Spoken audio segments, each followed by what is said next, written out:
investing in property through a limited company, what do you need to know? Well, the good news is in today's video, I'm going to tell you exactly that, explain what property investment is, how a limited company can be used, and give you some pointers to watch out for.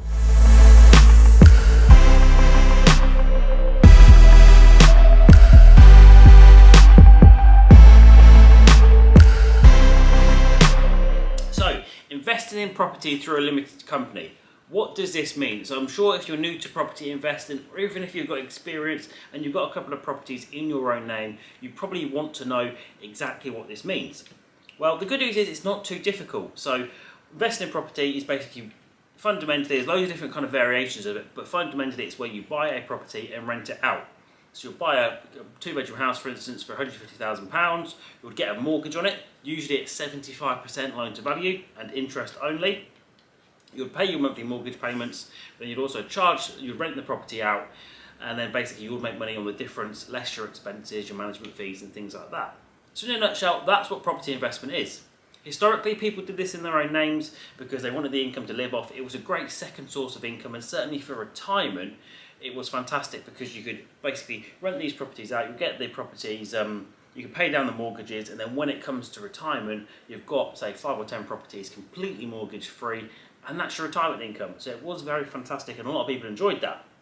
But in 2015, 2016 now, the Chancellor at the time then changed the way it was taxed for individuals to hold property in their own name and rent it out. Usually you could deduct all of your costs, so as you would any normal business, you'd have your rental income, less your mortgage interest, less all your other costs.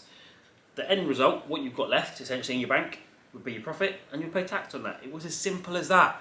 But then what happened was they changed it, and the mortgage interest, those finance costs, which realistically are the biggest expense you pay when it comes to investing in property, they were no longer allowable for tax purposes.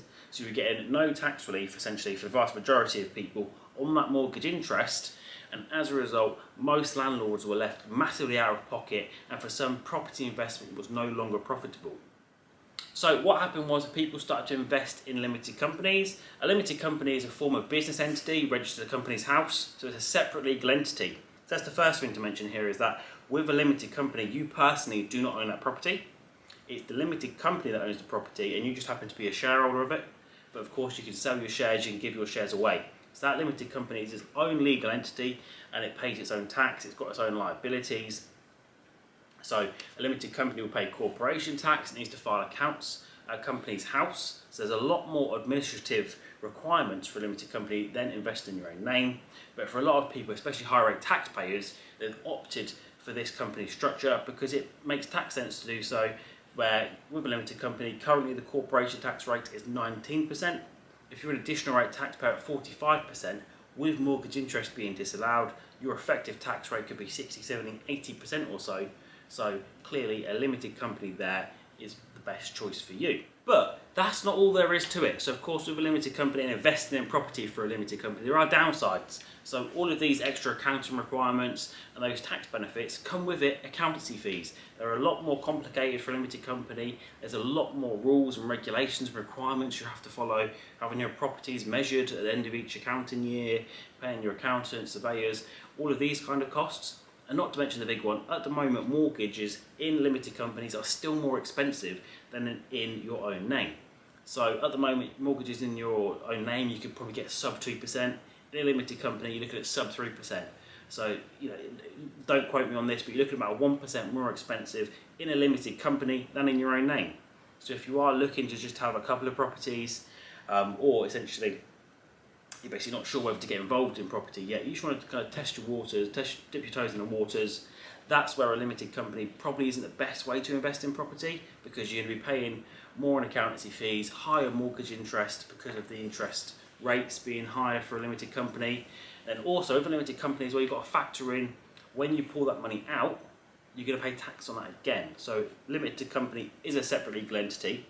So but when you want to take money out, either as a director or a shareholder, if you're taking it as a salary, you've got income tax to pay on that, national insurance, or as dividends, you're going to pay income tax on those as well. So that's really what property investment through a limited company means. So let me know in the comments, are you investing in property for a limited company? Are you in your own name? What do you know about it?